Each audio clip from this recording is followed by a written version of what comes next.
সবাইকে স্বাগত জানাচ্ছি এটিএন বাংলার নিয়মিত আয়োজন ATN business and finance powered by Dhaka bank limited. দর্শক, আপনাদের সাথে আছি আমি অর্পা হাসান। দর্শক, আজকে আমরা আলোচনা করব স্যাটেলাইট টেলিভিশনের একাল সেকাল এই বিষয়টি নিয়ে, এবং আজকে এই বিষয়ে কথা বলার জন্য আমাদের স্টুডিওতে উপস্থিত আছেন একজন বিশেষ ব্যক্তিত্ব, যাকে পুরো বাংলাদেশ একজন সফল ব্যবসায়ী হিসেবে চেনে। তিনি আর কেউ নন, তিনি এটিএন বাংলা ও এটিএন নিউজের মাননীয় chairman doctor Mahfuzur Rahman. Sir, আপনাকে অসংখ্য অসংখ্য শুভেচ্ছা, অভিনন্দন এবং ধন্যবাদ আজকে আমাদের স্টুডিওতে উপস্থিত হওয়ার জন্য। আপনাকেও ধন্যবাদ আমাকে এই প্রোগ্রামে ডাকার জন্য। স্যার, আমরা যেটা বলছিলাম যে আমরা স্যাটেলাইট টেলিভিশনের একাল সেকাল নিয়ে কথা বলবো। আপনি একজন সফল ব্যবসায়ী সব ক্ষেত্রে, এবং আপনার হাত ধরেই বেসরকারিভাবে স্যাটেলাইট টেলিভিশনের অগ্রযাত্রা। আমরা এই গল্পটা স্যার ছোট্ট করে জানতে চাই যে আপনি কিভাবে স্যাটেলাইট টেলিভিশন চ্যানেলটা শুরু করলেন, এবং এই প্ল্যানিংটা বা এই আইডিয়াটা স্যার আপনি কিভাবে চিন্তা করলেন, এবং এই যে দীর্ঘ 27 বছর ধরে এটিএন বাংলার পথ চলা এই জার্নিটা আসলে স্যার কেমন ছিল এবং কেমনভাবে এটাকে ধরে রেখেছেন আপনি? আমার এই অ্যাকচুয়ালি এই শুরুটা যেটা আমি করি স্যাটেলাইট টেলিভিশন, এটা আমি বহুবার বহু জায়গায় বলছি। তো সুতরাং এটা নিয়ে আমি বিশদ তেমন কিছু বলবো না, শুধু বলবো যে এটা স্যাটেলাইট টেলিভিশনটা করা আমার একটা হঠাৎ, মানে কোনো চিন্তাভাবনা না করেই শুরু করছিলাম, কিন্তু এই কাজটা যে এত কঠিন হবে সেটা আগে বুঝিনি। করার পরে বুঝলাম যে ওই বলি না যে সমুদ্রে ঝাঁপ দেওয়ার মতন অবস্থা। করার পরে বুঝলাম যে এটা সেই রকম সহজ কাজ না। শুরুতে সবচেয়ে বড় সমস্যা যেটা পড়ছিলাম, কোনো টেকনিশিয়ান ছিল না, স্যাটেলাইটের জ্ঞান কাজ করে এমন কোনো লোক ছিল না, কারণ তখন একমাত্র টেলিভিশন ছিল বাংলার বিটিভি, যেটা ছিল টেরেস্ট্রিয়াল। তাদের যত টেকনিক্যাল হ্যান্ড ছিল বা তাদের সঙ্গে যারা কাজ করছে প্রত্যেকেই টেরেস্ট্রিয়াল টিভিতেই অভ্যস্ত ছিল। তা সুতরাং এটা একটা আমার জন্য একটা নতুন এক্সপেরিমেন্ট স্বরূপ কাজ। তো এটা প্রথম বেগ পেতে হয়েছে, বিশেষ করে কোনো রকম কোনো সহযোগিতাই পাওয়ার মতন কোনো লোক ছিল না। তো যাই হোক, পরবর্তীকালে আমাদেরই নিজেদের লোক তৈরি করতে হয়েছে। আমরা থাইকম স্যাটেলাইটে আমাদের লোক পাঠায়, ওদেরকে 6 মাস ট্রেনিং করাই নিয়ে এসে তারপর আমরা শুরু করি।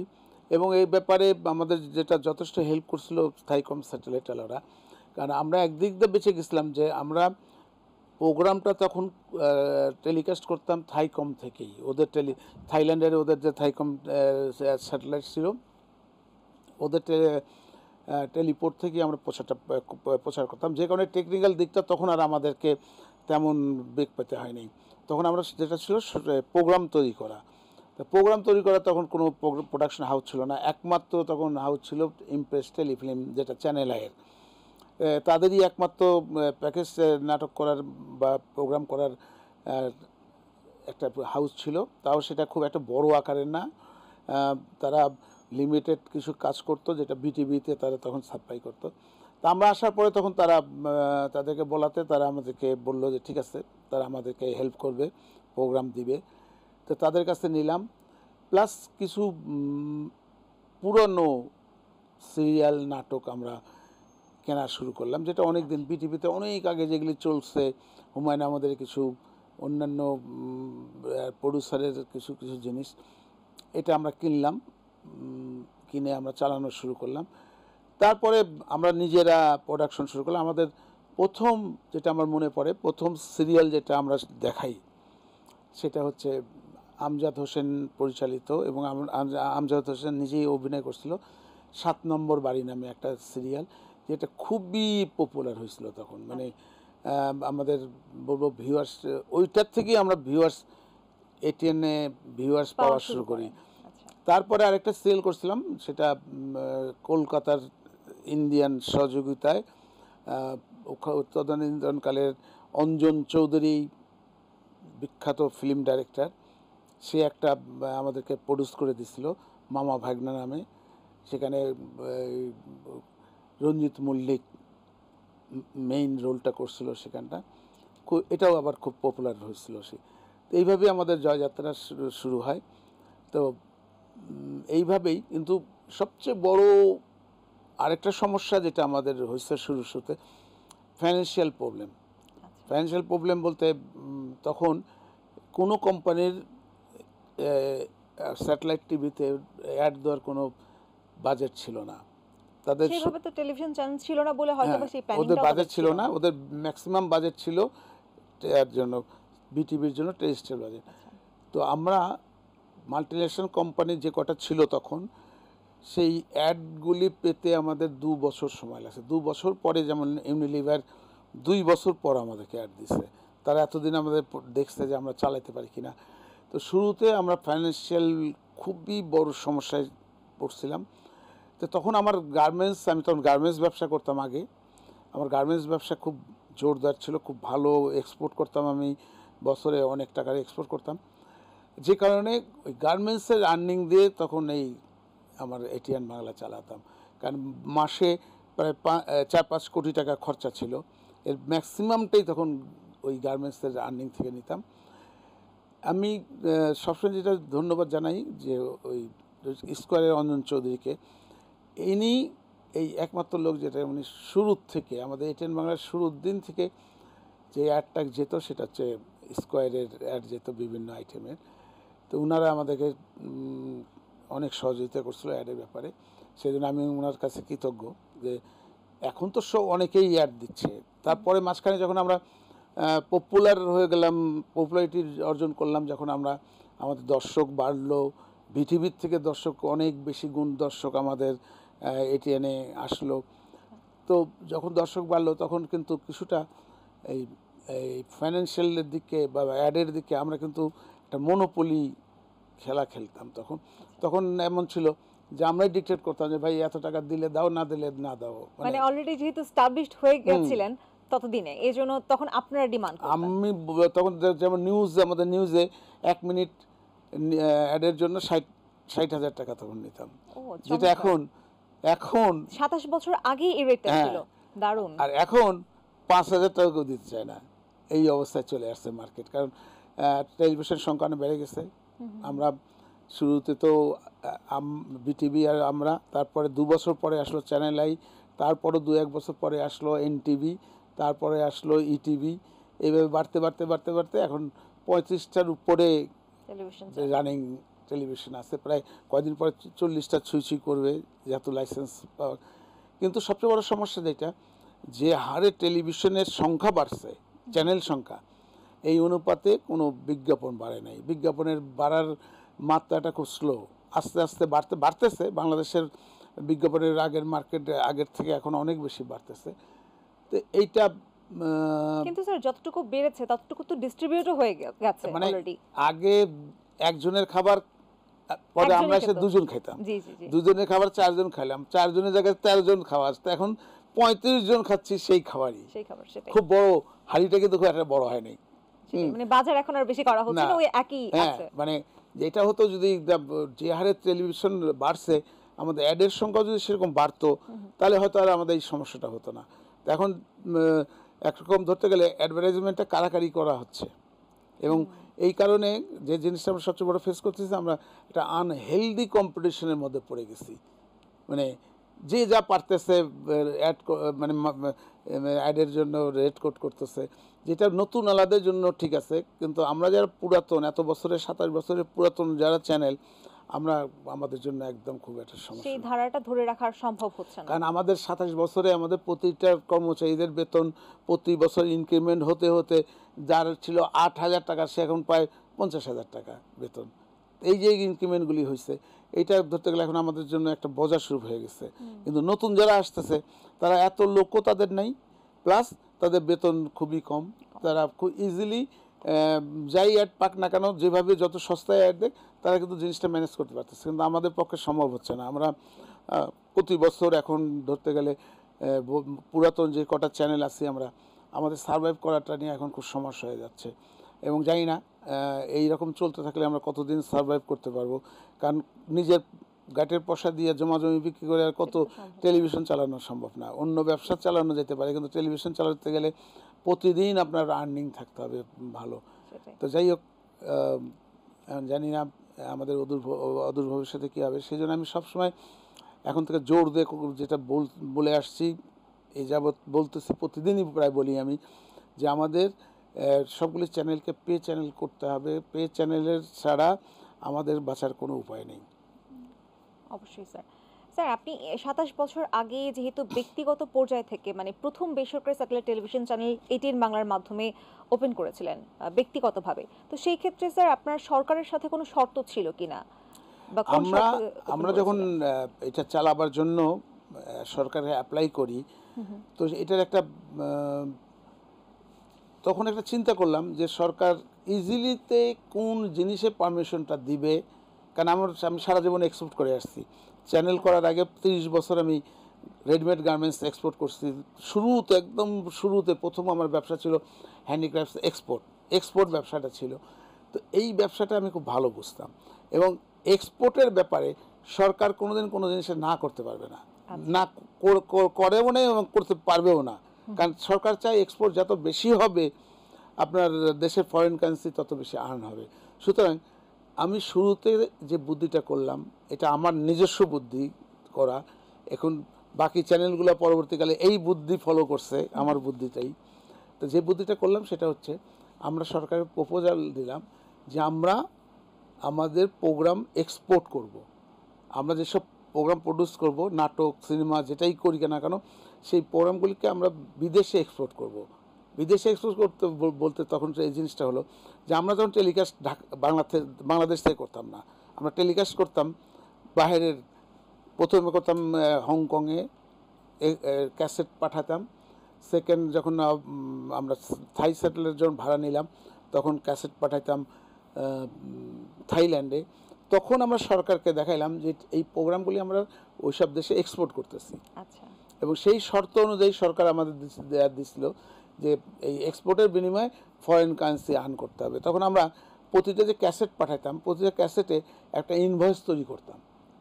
ইনভয়েস করতাম যে এই এই ক্যাসেটের এই প্রোগ্রামে এত টাকা এর মূল্য, একটা মূল্য ধরে প্রতিটা প্রোগ্রাম যদি 50টা প্রোগ্রাম থাকতো, 50টা প্রোগ্রামের মূল্য ধরে গভর্নমেন্টকে একটা এক্সপোর্ট, যে প্রসেসে এক্সপোর্ট হয় ঠিক সেম প্রসেসেই আমরা তখন এটা করতাম। এই এক্সপোর্ট দেখাতাম যে আমাদের এই এগুলি প্রোগ্রামগুলি এক্সপোর্ট হচ্ছে বিদেশে। তখন শর্ত ছিল যে যে প্রোগ্রামগুলি আমরা এক্সপোর্ট দেখাইতাম, যে ভ্যালু এক্সপোর্ট দেখাইতাম, সেইটাকে আমাদের রেমিট করে নিয়ে আসতে হতো। তখন আমরা প্রতি বছর একটা বড় আকারের অ্যামাউন্ট আমরা প্রত্যেক দিন ওই এক্সপোর্টের রেমিটেন্স হিসাবে আমরা এটা তখন শো করতাম এবং ওই ফরেন কারেন্সি তখন নিয়ে আসতাম। কিন্তু এখন যখন আমরা নিজেরা যখন ঢাকা বাংলাদেশে যখন প্রোগ্রাম করতেছি, তখন তার এক্সপোর্ট হচ্ছে না, তখন লোকাল বাজার, তখন লোকালে তৈরি করতেছি, লোকালি দেখাচ্ছি। সুতরাং এখন আর ওই এক্সপোর্টের সুযোগটা ওইটা নাই, যে কারণে এখন আর আমরা চ্যানেলওয়ালারা সরকারকে কোনো রকম এরকম রেভিনিউ আমরা দিতে পারতেছি না। মানে এখানে যদি বলেন যে বিজনেস, হ্যাঁ বিজনেস হচ্ছে, কিন্তু সরকার এখান থেকে সরকারকে এখান থেকে কোনো ফাইন্যান্সিয়াল বেনিফিট সরকার পাচ্ছে না। এবং এটা পেতে হলে মানে সরকারকে উদ্যোগ নিতে হবে। যদি সরকার এই উদ্যোগ নেয়, সরকার এখান থেকে বহু টাকা, মাসে প্রচুর টাকা আর্ন করতে পারবে, যে টাকাটা তার সরকার এখন হারাচ্ছে প্রতি মাসে। হ্যাঁ স্যার, আমি আপনার কাছে এই প্রশ্নটা নিয়ে আসতে চাচ্ছিলাম যে এখন যে বিজনেসগুলো আসলে ব্যক্তিগতভাবে আপনারা করছেন এবং কেবল অপারেটররা করছে, সেখান থেকে সরকার তো খুব বেশি একটা বেনিফিট পাচ্ছে না। তাহলে স্যার বেনিফিটটা পাওয়ার জন্য আসলে কি করা উচিত আপনার মনে হয়? কেবল অপারেটররা যারা এই যে প্রতিটা বাড়ি থেকে 300 টাকা করে যারা নিচ্ছে, এরা সরকারকে কোনো ট্যাক্স বা ভ্যাট দেয় কিনা আমি এখন পর্যন্ত জানি না, এটা জানাই না। তো এটা ওরাই বলতে পারবে এবং সরকার বলতে পারবে।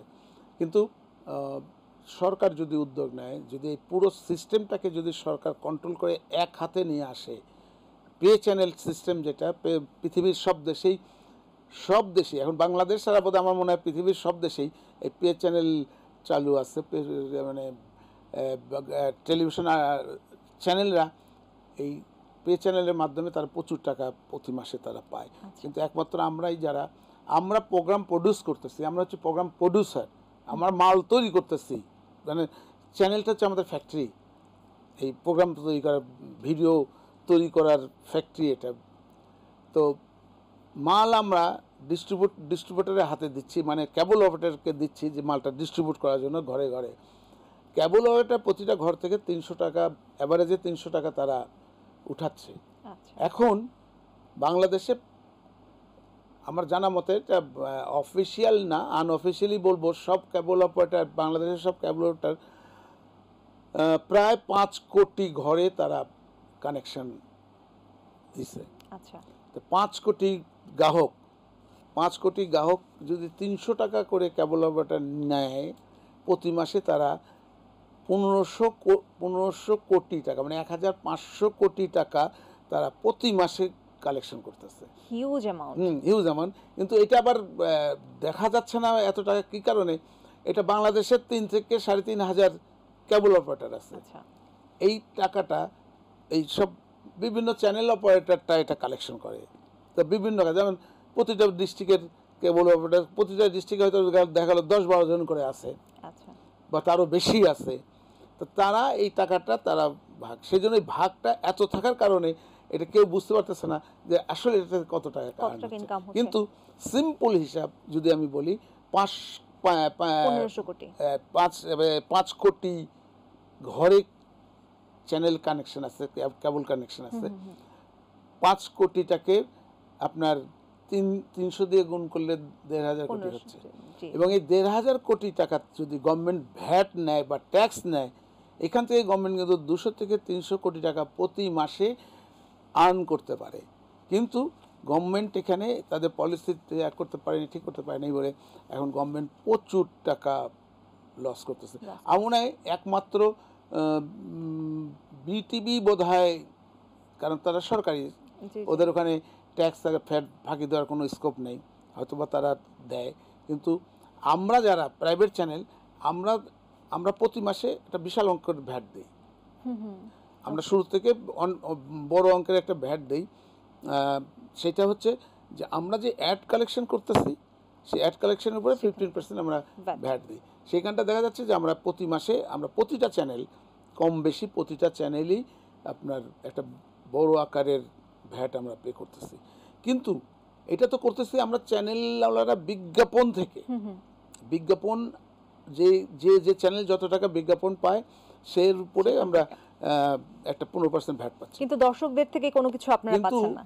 যেটা আমরা কেবল অপারেটরকে দিয়ে যেটা ডিস্ট্রিবিউট করতেছি, যারা ঘরে ঘরে টেলিভিশনে 300 টাকা পে করে তারা দেখতেছে, এখান থেকে না আমরা কোনো পয়সা পাচ্ছি, না সরকার কোনো ট্যাক্স পাচ্ছে।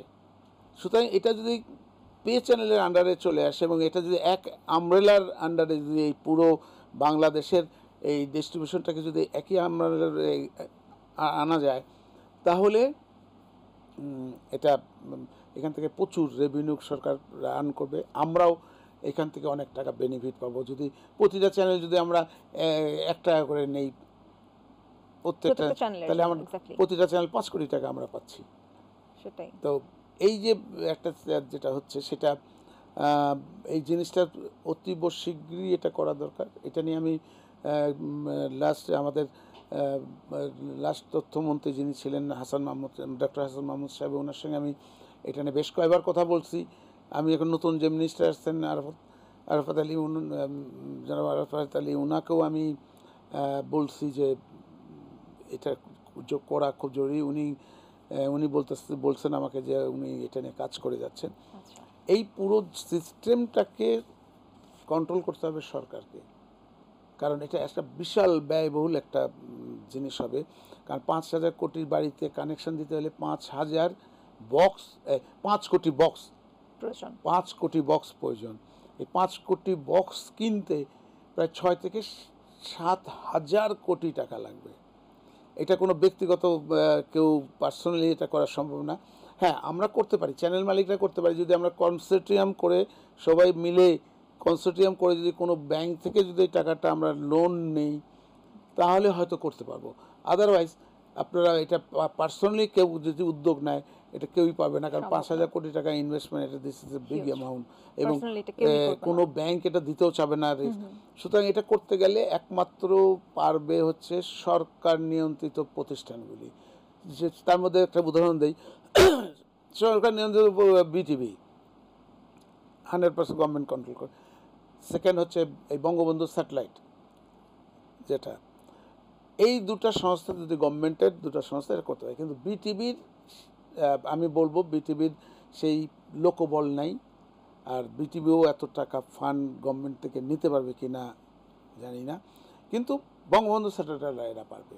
আমি এই ব্যাপারটা নিয়ে বঙ্গবন্ধু স্যাটেলাইটের চেয়ারম্যান শাহজাহান সাহেবের সঙ্গে আমি কয়েকবার সিটিং দেই, তাদের টেকনিশিয়ানরা আসে আমার কাছে, আমি তাদেরকে পুরো জিনিসটা খুব ভালো মতো বুঝাই দিতে পারছিলাম।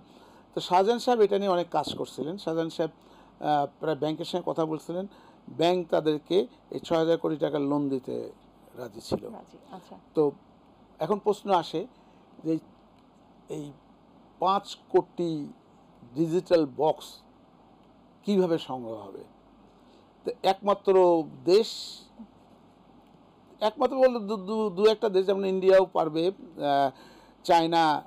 চায়নাই একমাত্র যে তারা এই বক্স সাপ্লাই করতে হবে। কিন্তু চায়না যদি এত বক্স সাপ্লাই করে তাহলে এই 5 কোটি বক্স পাইতে আমাদের কয়েক বছর সময় লেগে যাবে।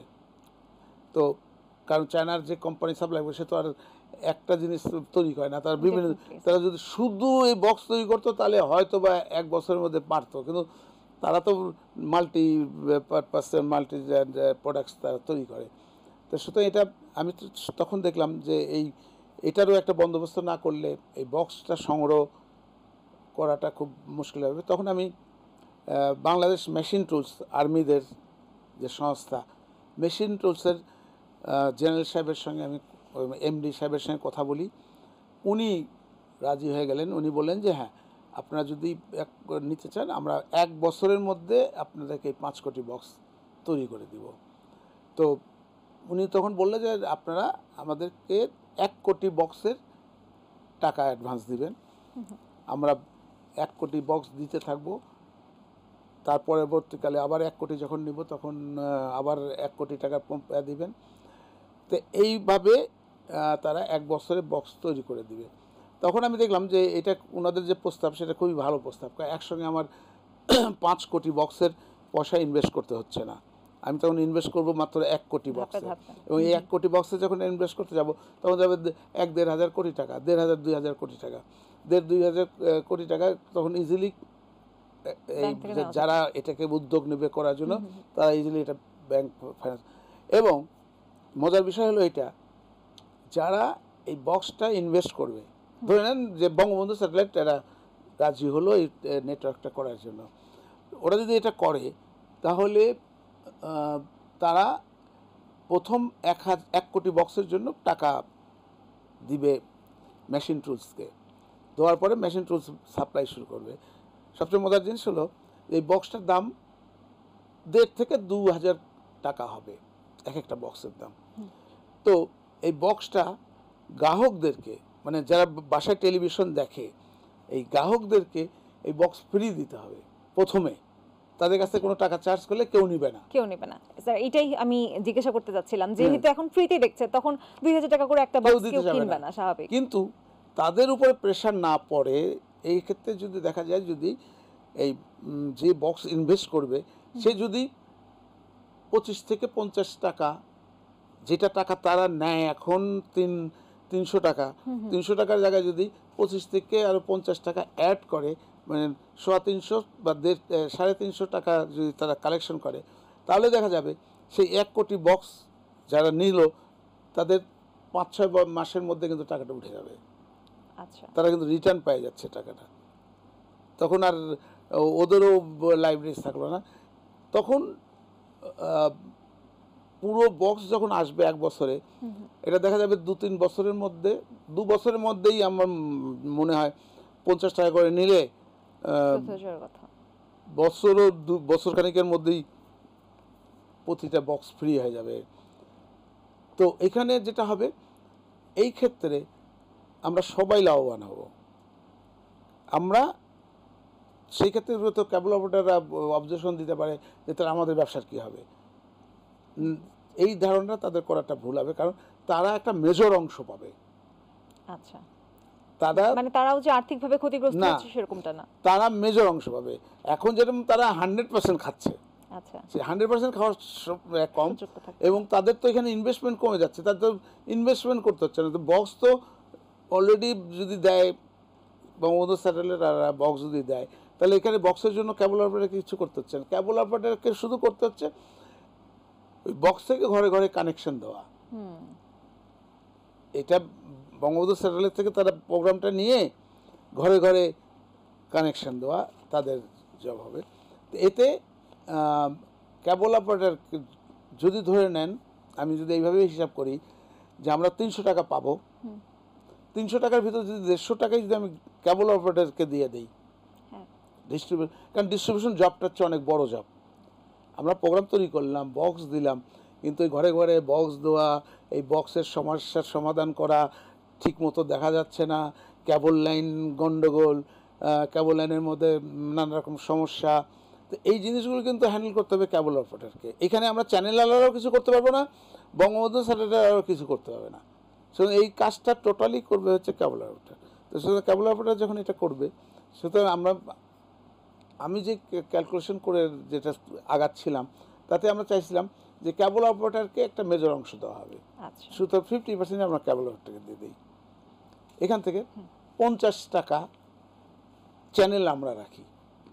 আচ্ছা, চ্যানেল রাখবো 50 টাকা, 50 টাকা সরকারকে দিব এরকম ভ্যাট 50 থেকে 60-70 যত হয় হিসাবে, 15% হিসাবে যা হয় তা। তাহলে সার্বিকভাবে মোটামুটি সবাই লাভবান, সবাই পয়সা পাচ্ছে, কেউ কিন্তু বঞ্চিত হচ্ছে না। এবং আমরা যদি এটা দ্রুত যদি না করতে পারি, তাহলে দেখা যাবে যে অর্থের অভাবে বহু চ্যানেল বসে যাচ্ছে, বন্ধ হয়ে যাবে। কারণ নিজের গাটের পয়সাতে কয়টা, হয়তোবা দেখা যাচ্ছে, আমি কয়টা উদাহরণ দেই, যে মাছরাঙ্গা টেলিভিশন যেটা, এটা স্কোয়ারের মালিক, এটা বেক্সিমকোর ইন্ডিপেন্ডেন্ট বেক্সিমকোর মালিক, এদের তো পয়সার অভাব নেই, এরা প্রচুর ব্যবসা করতেছে নানা রকম, এদের একটা চ্যানেল চালাবার মতন তাদের পয়সা আছে। কিন্তু ধরে নেই সাধারণ, যেন আমরাই বলি, আমরা এটিএন বাংলা, আগে আমার বিশাল গার্মেন্টস ব্যবসা ছিল, আমি যখন টেলিভিশন শুরু করি, এটিএন শুরু করি, আমি তো গার্মেন্টস ব্যবসা বন্ধ করে দিয়েছি, কারণ দেখতে পারি না বলে, চালাতে পারি না বলে, লস হতে বলে আমরা বন্ধ করে দিয়েছি। আমরা যারা শুধু এই চ্যানেলের উপরে ডিপেন্ড করে যারা আমরা ব্যবসা করতেছি, আমাদের টিকে থাকা তখন খুব মুশকিল হয়ে যাবে, খুব মুশকিল হয়ে যাচ্ছে। কারণ আমি আপনার কাছে আবারও ফিরবো ছোট একটা বিরতির পর। দর্শক, এই পর্যায়ে সময় হলো ছোট একটা বিরতি নেবার, সাথেই থাকুন, ফিরছি কিছুক্ষণ পরই। দর্শক, বিরতির পর আরো একবার স্বাগত জানাচ্ছি এটিএন বাংলার নিয়মিত আয়োজন ATN business and finance powered by Dhaka bank লিমিটেডে। স্যার, আমি আপনার সাথে যে ব্যাপারে কথা বলছিলাম, এই প্রশ্নটা স্যার করতে চাই যে আপনি তো বলছিলেন যে এক্সপোর্টের সুযোগ এখন কমে গেছে, একসময় যেটা খুব বেশি আপনারা করতে পেরেছিলেন, তো এখন বর্তমান সময়ে স্যার স্যাটেলাইট টেলিভিশন চ্যানেলগুলো অর্থনীতিতে কোনো প্রভাব রাখতে পারছে কিনা? এখন যারা আমরা বাংলাদেশ থেকে যারা প্রোগ্রাম স্যাটেলাইট দিচ্ছি, আর্নিংটা লোকাল টাকার থেকে, সুতরাং এখানে আগে আমরা শুরুতে যে এক্সপোর্ট সরকারকে দেখাইতাম যে এক্সপোর্ট প্রোগ্রাম এক্সপোর্ট করতেছি, করে আর্ন করতেছি, এখন আর সেটা হচ্ছে না। এখন তো লোকালি সব কিছু। আগে আমরা ক্যাসেট বিদেশে পাঠাতাম, বিদেশ থেকে ওই ক্যাসেটগুলি যখন পাঠাতাম, প্রোগ্রামের ক্যাসেট, সেগুলো তখন আমরা এক্সপোর্ট দেখাতাম যে প্রোগ্রামগুলি আমরা এক্সপোর্ট করতেছি বিদেশে। কিন্তু এখন তো সব কিছু লোকালি করতেছি, আমরা বিজ্ঞাপনও লোকাল থেকে নিচ্ছি, সব কিছু খরচাপাতি লোকাল, প্রোগ্রাম লোকাল, স্যাটেলাইট বিলও দিচ্ছি লোকালি। তো সুতরাং এখানে সেই রকম ধরতে গেলে এখন আমরা বর্তমানে ওই অ্যাডের এগেনস্টের যে ভ্যাটটা আমরা দিচ্ছি, এটা ছাড়া আমরা কোনো মানে এই অর্থনীতিতে কোনো রকম ভূমিকা আমরা রাখতে পারতেছি না। কিন্তু যখনই এটা পে চ্যানেল হবে, তখন কিন্তু আমরা একটা বিশাল ভূমিকা রাখতে পারবো, সরকারের এতে ভূমিকা রাখতে পারবো ফাইন্যান্সিয়াল ব্যাপারে। তাছাড়া এখন দিন দিন একটা জিনিস চলে আসতেছে, সোশ্যাল মিডিয়া। আমাদের প্রোগ্রামগুলি সোশ্যাল মিডিয়া দেখায়, ওরা ওখান থেকে অ্যাড কালেকশন করে ওই অ্যাডের ভাগাভাগি হয়, পয়সার ভাগাভাগি, সেখান থেকে এখন কিছুটা পয়সা আসা শুরু করছে। ধরেন প্রতিটা চ্যানেলই কম বেশি কিছু কিছু পাচ্ছে, আমরা পাচ্ছি, প্রতিটা চ্যানেলই পাচ্ছে। এইটা কিন্তু সরকারের একটা বেনিফিট হচ্ছে, কারণ সরকার এখানে একটা ভালো ফরেন কারেন্সি পাচ্ছে। আচ্ছা, এটা কিন্তু যেহেতু এটা স্যার ইউটিউব আর ফেসবুক থেকে আসছে, এটা কিন্তু গভর্নমেন্টের ফাইন্যান্সিয়াল দিকে কিন্তু একটা বেনিফিট আসতেছে এটা। তো সুতরাং কিন্তু এটার কোনো শিওর মানে সিউরিটি নেই। আজকে হয়তো আমরা পাচ্ছি, কালকে হয়তো পাইলাম না, আর হঠাৎ করে দেখা গেল এই মাসে 20, 25, 50 হাজার ডলার পাইলাম, পরের মাসে দেখা গেল অর্ধেক পাইলাম। এর ভিউয়ের উপর ডিপেন্ড হ্যাঁ, করছে। এটার কোনো মানে সার্টেন একটা নাই যে আমি প্রতি মাসে এই টাকা পাবোই, আচ্ছা, এরকম কোনো না। কিন্তু লোকাল থেকে যে বিজ্ঞাপনগুলি পাই, এটা কিন্তু একটা সিউরিটি আছে যে আমরা প্রতি মাসে এত টাকা পাবো, বিভিন্ন কোম্পানি যে আমাদের অ্যাড চালায় তাদের কাছে পাবো। ডিল অনুযায়ী। কিন্তু ইউটিউব, ফেসবুক থেকে যে টাকাগুলি আসে, এটার কোনো সিউরিটি। আজকে হয়তো দেখা গেলো হট করে কিছু প্রোগ্রাম হিট করে গেল, কিছু পয়সা বেশি পেলাম, পরের মাসে দেখা গেলো কোনো প্রোগ্রাম হিট করে নেই, পয়সা পেলাম না। এই যে সার্টেনিটি, কোনো সিউরিটি নেই এই জিনিসগুলিতে। তার জন্য আমরা চ্যানেলওয়ালারা ধরেন যেটুকুই বেনিফিটেড হই না কেন, যেটুকুই পয়সা আসুক, মানে 35টা চ্যানেল ইউটিউব আর ফেসবুক থেকে কম বেশি যা পয়সা আসে, এটা কিন্তু খুব যে একটা খারাপ আসতেছে তা না। মানে একটা নতুন দিগন্তর শুরু হওয়ার পরে যে পয়সাগুলি আসা শুরু করছে, এটাও আমি বলবো যে খুব একটা ভালো দিক। কিন্তু এই ধারাটা কতদিন বজায় থাকবে এটাও বলা মুশকিল। কী কারণে? যে ফেসবুকে বা ইউটিউবে যে কন্টেন্টগুলি তৈরি করে বিভিন্ন জনে বিভিন্নভাবে যে পাঠাচ্ছে, এগুলির কোনো কন্ট্রোল নেই। মানে এমন ভালগার টাইপের জিনিস তৈরি হচ্ছে, এমন ভালগার।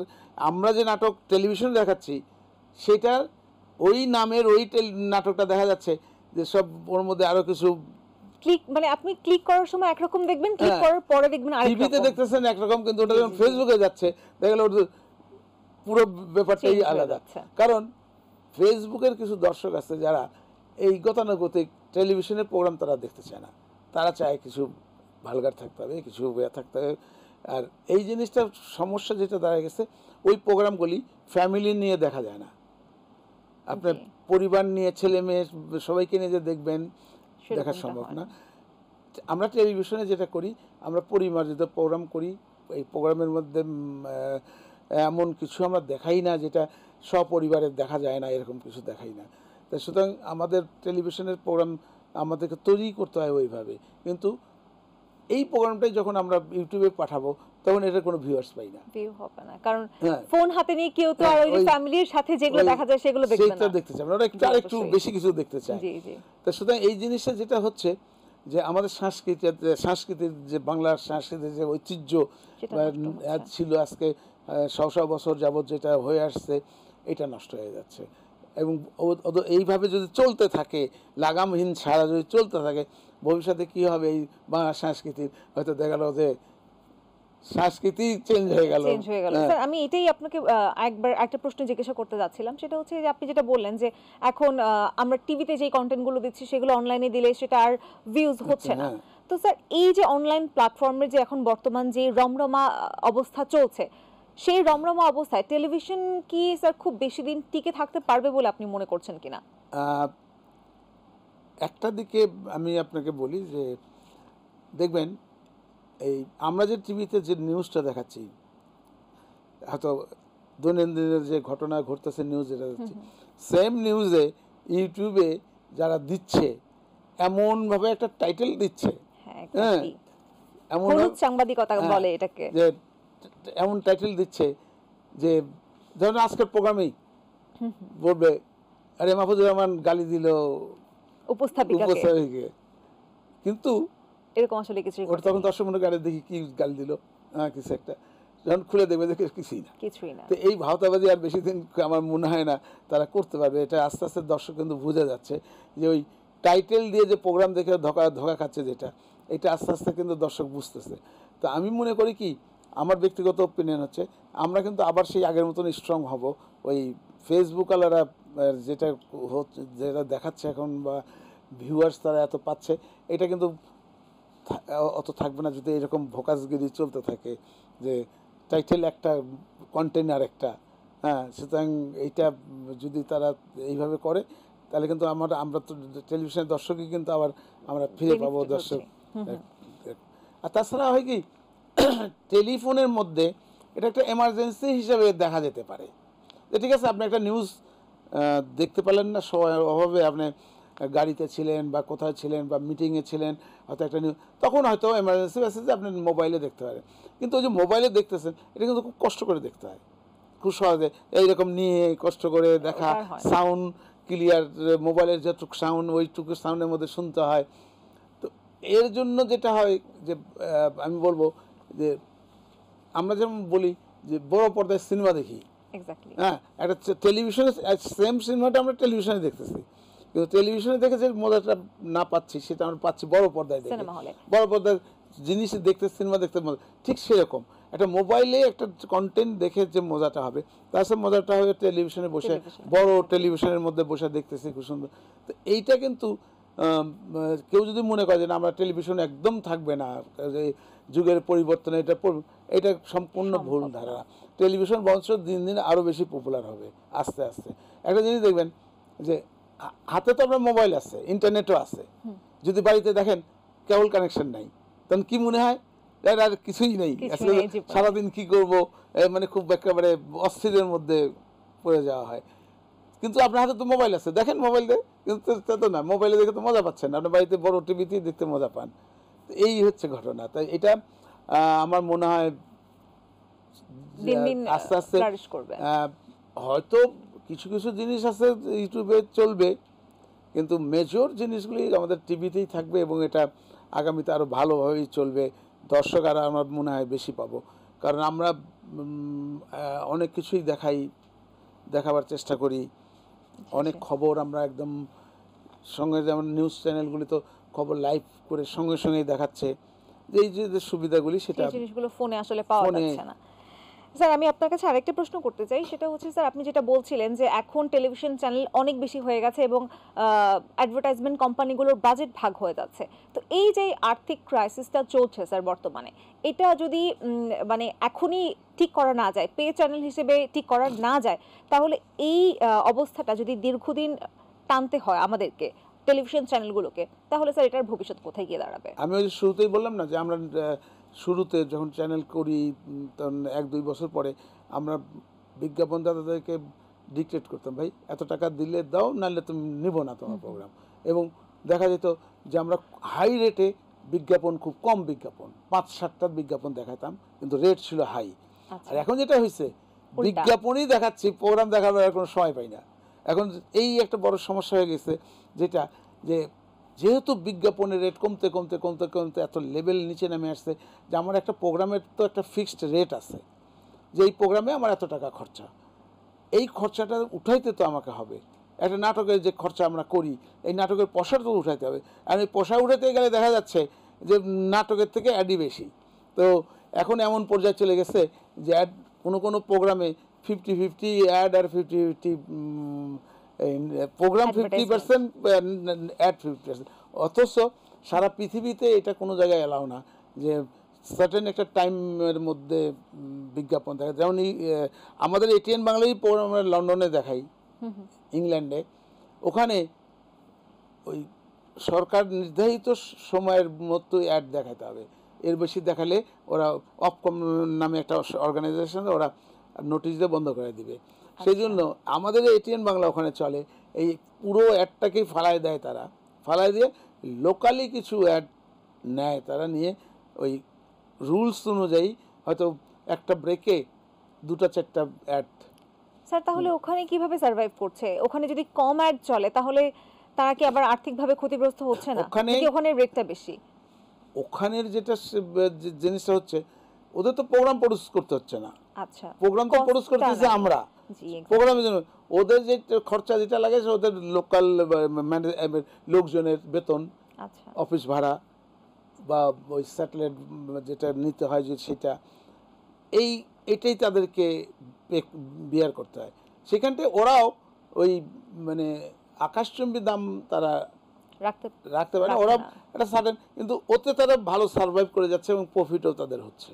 স্যার তার মানে আপনি বলতে চাচ্ছেন যে বাংলাদেশের ক্ষেত্রে পে চ্যানেল করার অল্টারনেটিভ আর কিছুই নাই সার্ভাইভ করার জন্য? অল্টারনেটিভ কোনো জিনিস নেই। আমরা যদি আমাদের পুরো এই 35-40টা চ্যানেলকে যদি বাঁচাতে চাই এবং সবাই যদি ব্যবসা করতে চাই, আমাদের পে চ্যানেলের অল্টারনেটিভ কোনো কিছু নেই, কারণ বিজ্ঞাপন যেভাবে দিন দিন বিজ্ঞাপনের রেট কমে যাচ্ছে, বিজ্ঞাপন যে হারে ভাগ হয়ে যাচ্ছে, আর একই প্রোগ্রামের মধ্যে প্রোগ্রামের থেকে বিজ্ঞাপন বেশি হয়ে যাচ্ছে, এইভাবে চলতে থাকলে টেলিভিশন বেশি দিন আমরা টিকে রাখতে পারবো না। দেখা যাবে যে অনেক টেলিভিশন বন্ধ ঝরে হয়ে পড়ে গেছে। যাচ্ছে। স্যার আপনাকে অসংখ্য ধন্যবাদ। আজকের এই আলোচনার মধ্য দিয়ে আমার মনে হয় টেলিভিশন মালিকরা এবং এগুলোর সাথে যারা সংশ্লিষ্ট আছে তারা খুব উপকৃত হবে। আপনার এই আলোচনার মধ্যে দিয়ে অনেক গুরুত্বপূর্ণ কথা আপনি বলেছেন। স্যার অসংখ্য ধন্যবাদ আমাদের স্টুডিওতে উপস্থিত হয়ে আজকে আলোচনায় অংশগ্রহণ করার জন্য। আপনাকেও ধন্যবাদ, এবং বিজনেস অ্যান্ড ফাইন্যান্সের সঙ্গে যারা জড়িত সবাইকে আমার আন্তরিক শুভেচ্ছা এবং ধন্যবাদ। জি স্যার, ভালো থাকবেন। দর্শক, এই ছিল আমাদের আজকের আলোচনায়। আশা করছি আপনাদের ভালো লেগেছে। দেখা হবে পরবর্তী পর্বে। সেই পর্যন্ত সবাই ভালো থাকুন, সুস্থ থাকুন, আর এটিএন বাংলার সাথেই থাকুন।